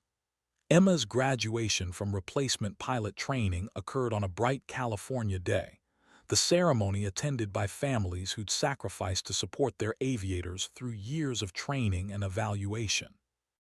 Rivera flew to Lemoore for the ceremony, accompanied by Commander Volkov, who'd volunteered to participate as a guest speaker. The event occurred in a hangar filled with Super Hornets that looked identical to the Wraith aircraft Rivera maintained daily. Same airframe but different modifications. Similar capability but different mission sets. Emma stood with her training class, 13 new pilots who'd survived the attrition and evaluation, their flight suits crisp, their wings polished, their expressions carrying the particular confidence of people who'd proven themselves through sustained performance under pressure. The commanding officer delivered the standard speech about responsibility and commitment, about the demands of fleet aviation and the importance of continued learning. Then Volkov approached the podium, her commander rank visible on her flight suit, her reputation as the best pilot in Wraith evident in her introduction. She spoke for 15 minutes about tactical aviation, about the relationship between pilot and maintainer, about the trust that enabled operations where failure meant death. Her words were precise, delivered without emotion but carrying weight through their fundamental truth. You've learned to fly Super Hornets, she concluded. Now you need to learn to employ them effectively in complex tactical environments. That learning never stops. Every flight teaches something. Every mission reveals gaps in your understanding. The pilots who survive and excel are those who remain humble about their capabilities while confident in their training. She paused, her eyes scanning the new pilots. And remember that you don't fly alone. Behind every successful mission are maintainers who ensure your aircraft is reliable, intel specialists who provide targeting information, weapons loaders who prepare your ordnance. Respect their expertise. Acknowledge their contribution. Build the relationships that make units effective rather than merely functional. Emma was watching Volkov with absolute attention, recognizing perhaps that this was the kind of pilot she aspired to become. Tactically brilliant but grounded in reality, confident but not arrogant, competent but acknowledging the team effort that made success possible.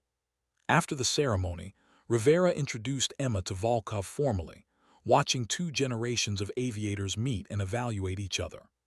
Commander Volkov, this is my daughter, Ensign Emma Rivera. She's one of the new pilots heading to operational squadrons. Volkov studied Emma with the systematic attention she applied to everything, her fighter pilot's eyes measuring capability and potential. Your father talks about you constantly. He's proud of your achievement, proud that you chose service, proud that you earned your wings through demonstrated capability. Emma's response was immediate and professional. Ma'am, everything I've achieved started with the example my father set. He taught me that excellence matters, that commitments mean something, that work done well is its own reward. I'm hoping to live up to the standard he demonstrated. Volkov's expression shifted microscopically, approval or perhaps recognition. You're already living up to that standard by being here, by earning your wings, by understanding that aviation is about contribution rather than personal glory. Emma's first operational squadron was VFA 87, the Golden Warriors, the same unit where Rivera had maintained aircraft during his Navy career. The coincidence felt significant, cosmic symmetry, or perhaps just statistical probability working through limited fleet options. She called from Virginia Beach after checking in, her voice carrying excitement mixed with the nervousness of someone joining an established team where competence would be evaluated constantly. Dad, the squadron is intense. The pilots are all combat veterans. The maintainers are incredibly professional. The operational tempo is higher than anything in training. I'm the most junior pilot, the least experienced, the one everyone is evaluating. Rivera understood immediately, remembered his own integration into fleet squadrons, the pressure to prove capability while learning complex operations. Emma, they're evaluating you because they need to trust you before they'll take you into combat. Show them you're professional, that you listen to instruction, that you acknowledge when you don't know something. Competence earns respect, arrogance earns isolation. Her response suggested she'd already learned these lessons through experience. The maintenance chief assigned me to Aircraft 206, a bird that's been with the squadron for 8 years and has thousands of flight hours. He said it's the most reliable aircraft in the inventory, but also the most temperamental. I think he's testing whether I'll respect the maintainer's expertise or complain about being assigned an older aircraft. Rivera smiled, recognizing the maintenance culture he'd helped establish being applied to the next generation. That chief is teaching you that maintainers know their aircraft better than anyone. If he says 206 is reliable, it is. If he says it's temperamental, learn what that means and work with your crew to keep it happy. The best pilots develop relationships with their maintainers built on mutual respect and shared commitment to mission success. The months that followed brought Emma's progression from nugget pilot to combat-capable aviator, her learning curve steep, but managed through systematic attention and willingness to acknowledge limitations. She flew training missions over the Atlantic, conducted carrier qualifications that tested her skills in the demanding environment of deck operations, integrated into the squadron's tactical employment patterns. Rivera monitored her progress through official channels and occasional phone calls, understanding that his role was now support rather than instruction, encouragement rather than teaching. The Golden Warriors deployed to the Mediterranean after Emma's first year, their carrier strike group conducting operations in response to regional instability that never quite erupted into open conflict, but required constant naval presence and tactical flexibility. Emma's emails came irregularly, describing operations she couldn't detail, sharing experiences that revealed her continued development as an aviator and officer. One email carried particular weight, describing a maintenance issue that had grounded her aircraft during a critical mission, and how the maintenance crew had worked through the night to restore capability. Dad, watching the maintainers work on 206 reminded me of everything you taught me. They were professional, focused, committed to getting the aircraft mission capable even though it meant extending their duty day significantly. When I tried to thank them, the chief told me that thanks weren't necessary, just fly the mission safely and bring the bird home intact. That's the culture you established, the standard you demonstrated. I'm grateful to be part of it. Rivera read the email multiple times, feeling the satisfaction that came from legacy transmitted across generations, from values established through example rather than instruction, from culture that persisted because it was right rather than because it was mandated. He forwarded the email to Volkov, who responded simply, "She gets it. She'll be an exceptional pilot because she understands the team effort." The deployment continued for 6 months. the Golden Warriors conducting strikes against terrorist positions, providing close air support for ground operations, demonstrating the capability and presence that made carrier aviation valuable. Emma flew 37 combat missions, her performance earning positive fitness reports and the respect of squadron leadership. When she returned from deployment, Rivera traveled to Virginia Beach for the squadron's homecoming, watching the pilots disembark from the carrier with the particular exhaustion that came from sustained operations under pressure. Emma found him in the crowd, her flight suit faded from sun and salt, her expression carrying the hard-earned confidence of someone who'd proven themselves under fire. They embraced, the contact containing everything unspoken, pride and relief and mutual respect. "I missed you, Dad," simple words carrying weight beyond their brevity. Rivera held his daughter, feeling the transformation from child to combat aviator, from potential to realized capability. "I'm proud of you, Emma. You've become the pilot I always knew you could be." They spent the week of her post-deployment leave together, Rivera taking time away from Wraith operations to be present while Emma decompressed from 6 months of operational stress. She shared stories about the deployment, about tactical situations and maintenance challenges, about the pilots she'd flown with and the lessons she'd learned. Rivera listened more than he spoke, understanding that she needed to process experiences rather than receive advice. One evening, sitting on the deck of his small house that overlooked Virginia forest, Emma asked the question he'd been expecting. "Dad, did you ever regret leaving the Navy, giving up your career to be present for me after Mom died?" Rivera had thought about this question countless times over the years, had examined his choices from every angle, had considered the alternative futures that might have existed. "I regret that circumstances forced the choice. I don't regret the choice itself. You needed stability and presence. The Navy couldn't provide the schedule flexibility that single parenthood required, so I made the decision that prioritized you over my career." He paused, chose his next words carefully. "But Admiral Caldwell gave me an opportunity to return to meaningful work, to contribute to missions that matter while still being present for you. That gift is rare, the kind of second chance most people never receive." Emma processed this information with the systematic attention she applied to everything, her pilot's mind calculating implications and outcomes. "I want to serve for 20 years, to make aviation my career, to contribute at the highest levels. But I also want to have a family eventually, to be present for my children the way you were present for me. I'm not sure how to balance those commitments." Rivera recognized the dilemma, had watched countless military members struggle with the tension between service demands and family responsibilities. "Emma, there's no perfect answer. You'll make choices based on circumstances and priorities, and some of those choices will involve sacrifice and regret. But the fact that you're thinking about these questions means you understand the complexity, that you won't stumble into decisions without considering implications." He gestured toward the forest beyond the deck, toward the Virginia landscape that had become home.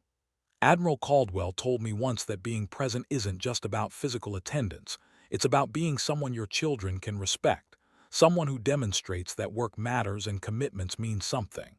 You can serve for 20 years and still be an exceptional parent if you're intentional about both commitments." Emma smiled, the expression containing gratitude and relief. "You're good at this, Dad. The advice and perspective thing. You should consider becoming a mentor or instructor when you eventually retire from Wraith." The suggestion carried merit, though Rivera had given little thought to eventual retirement from the work that had defined his second career. "Maybe eventually. Right now, I'm focused on ensuring the Wraith aircraft remain mission-capable and the pilots I support come home safely. That purpose is enough." They sat in comfortable silence, watching dusk settle across the forest, the sky turning colors that reminded Rivera of carrier decks and operational sunsets. Emma would return to her squadron tomorrow, would resume the cycle of training and operations that characterized fleet aviation. He would return to Wraith, to the maintenance challenges and classified missions that defined his contribution.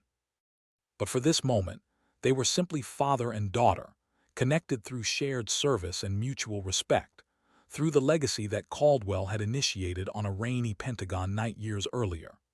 The years that followed brought Emma's continued progression through operational aviation, her tactical skills developing, her leadership emerging, her reputation building as someone who combined brilliant flying with respect for team efforts and acknowledgement of others' contributions. She was selected for Weapons School, the Navy's most demanding training program for tactical aviation, spending 6 months learning advanced employment techniques and tactical decision-making under extreme pressure. When she graduated with distinction, Rivera attended the ceremony, watched her receive recognition as one of the top graduates, felt pride that transcended personal relationship, acknowledging her achievement on its own merits rather than through the lens of fatherhood. She returned to the Golden Warriors as their tactics officer, responsible for training the squadron's pilots and maintaining their tactical proficiency. Her reputation grew beyond the squadron, her name appearing in fitness reports and award citations, her potential recognized by leadership who identified her for increased responsibility and accelerated promotion. Rivera monitored Emma's career progression while continuing his own work with Wraith, the maintenance division he led becoming the standard against which other programs were measured. He published a book on maintenance culture and leadership that became required reading for Navy maintenance chiefs and officers, his insights drawn from 3 decades of experience and the lessons learned through countless aircraft and missions. Admiral Caldwell wrote the foreword, her words acknowledging the transformation from Pentagon janitor to maintenance thought leader, from survival to legacy. Volkov was promoted to captain and assumed command of the entire Wraith program, her tactical brilliance complemented by leadership skills that had developed through years of operational experience and mentoring younger pilots. She continued her partnership with Rivera, their professional relationship built on 2 decades of shared commitment to excellence and mutual respect for competence. They had become the institutional core of Wraith, the partnership that made the program exceptional, the example that younger personnel emulated. Emma was selected for promotion to lieutenant commander ahead of her year group, her early promotion indicating command interest and recognition of exceptional performance. She called to share the news, her voice carrying the controlled excitement of someone who understood that recognition brought increased responsibility rather than rest. "Dad, I'm being considered for squadron command. They want me to screen for executive officer first, then move to commanding officer when I make commander. It's everything I've worked toward, the opportunity to lead at the highest level." Rivera felt the convergence of decades, the moment where his daughter's trajectory reached the position he'd once aspired to before circumstances forced different choices. "Emma, squadron command is an incredible opportunity and an immense responsibility. You'll be responsible for 30 pilots, 200 maintainers, 18 aircraft, and operational success across complex missions. The decisions you make will affect lives and careers, will determine whether people come home safely or not."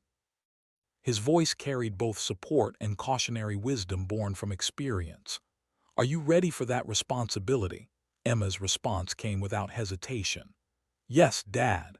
I've been preparing for this my entire career. I've learned from exceptional leaders, from failures and successes, from the example you set and the values you demonstrated. I understand what command requires, what it costs, what it means. I'm ready." Rivera believed her, recognized in her voice the same certainty he'd felt when accepting positions that exceeded his experience but matched his commitment. "Then pursue it with everything you have. Be the commander who brings everyone home, who builds culture through example, who acknowledges contribution and demands excellence. Be the leader I know you can be." The months that followed brought Emma's final evaluation before command screening, her performance scrutinized by boards and reviewers who assessed leadership potential and tactical competence. She was selected for Executive Officer of VFA 87, returning to the Golden Warriors in the second-in-command role that would prepare her for eventual squadron leadership. Rivera attended her Executive Officer Assumption ceremony, Watching Emma take responsibility for the squadron's daily operations and tactical proficiency, seeing the confidence in her bearing that came from proven capability and earned respect. The commanding officer spoke about her selection, about her reputation as a tactically brilliant pilot who understood the team effort required for successful operations, who respected maintainers and acknowledged their contribution, who demonstrated the leadership potential that indicated future command success. After the ceremony, Emma introduced Rivera to the maintenance chief, Senior Chief Rodriguez, whose weathered face and professional bearing suggested 3 decades of fleet experience. Senior Chief, I want you to meet my father, Marcus Rivera. He maintained FA-18s during his Navy career and now leads the maintenance division for a classified program in Virginia. Rodriguez's expression shifted toward recognition. Rivera, I know that name. You published the maintenance culture book that every chief in the fleet has studied. Your protocols for reliability-centered maintenance became Navy-wide standards. He extended his hand with genuine respect. It's an honor, sir. Your work changed how we approach aircraft maintenance across naval aviation. Rivera shook his hand, feeling the satisfaction that came from influence extending beyond direct contact, from ideas propagating through documentation and example. Senior Chief, the work I documented came from lessons learned through mistakes and successes across 3 decades. Your generation improved on those foundations and developed new approaches I'm still learning from. Rodriguez smiled. The XO talks about you constantly, tells us stories about maintenance excellence and the culture you established. She's the most maintainer-friendly pilot I've worked with, always acknowledging our contribution, always respecting our expertise. That comes from you, from the example you set and the values you demonstrated. Emma joined them, her expression suggesting pride mixed with slight embarrassment at being discussed in the third person. Senior Chief Rodriguez runs the best maintenance department in the fleet. Our aircraft reliability rates are exceptional because of his leadership and his team's expertise. Rodriguez accepted the compliment with professional grace. The reliability comes from pilots who respect their aircraft and maintainers who take pride in their work. That's the culture the XO is building, the same culture her father established decades ago. Rivera watched the interaction, seeing his legacy transmitted through Emma to the next generation of naval aviation professionals, understanding that influence extended far beyond his direct actions into the values and examples that others adopted and propagated. This was legacy that mattered, impact measured in lives kept safe, and missions accomplished rather than awards or recognition. The squadron deployed again 6 months after Emma assumed the executive officer position, their carrier strike group conducting operations in the Pacific that required sustained presence and tactical flexibility. Rivera monitored the deployment through official channels, receiving occasional emails from Emma that described operations within classification limits. One email arrived 3 months into the deployment, its content carrying unusual weight. Dad, we lost an aircraft today. Not combat loss, mechanical failure during routine operations. The pilot ejected safely, but we're investigating what happened. As XO, I'm responsible for the maintenance oversight that should have prevented this failure. I'm struggling with the guilt and responsibility. Rivera read the email multiple times, understanding the weight Emma carried, recognizing the particular burden of leadership when things go wrong. He composed his response carefully, drawing from decades of experience with failure and accountability. Emma, maintenance failures happen despite best efforts and proper procedures. Aircraft are complex machines operated in demanding environments by humans who sometimes make mistakes. What matters is how you respond, how you learn from the failure, how you ensure it doesn't happen again. The pilot is safe. The aircraft is replaceable. Focus on the investigation, understand the failure mode, implement changes that prevent recurrence. That's what leaders do when confronted with failure. He paused before adding the final paragraph. And remember that you're not alone in this. Senior Chief Rodriguez and his team share the responsibility and the burden. Trust their expertise, acknowledge their feelings, work together to understand what happened and how to improve.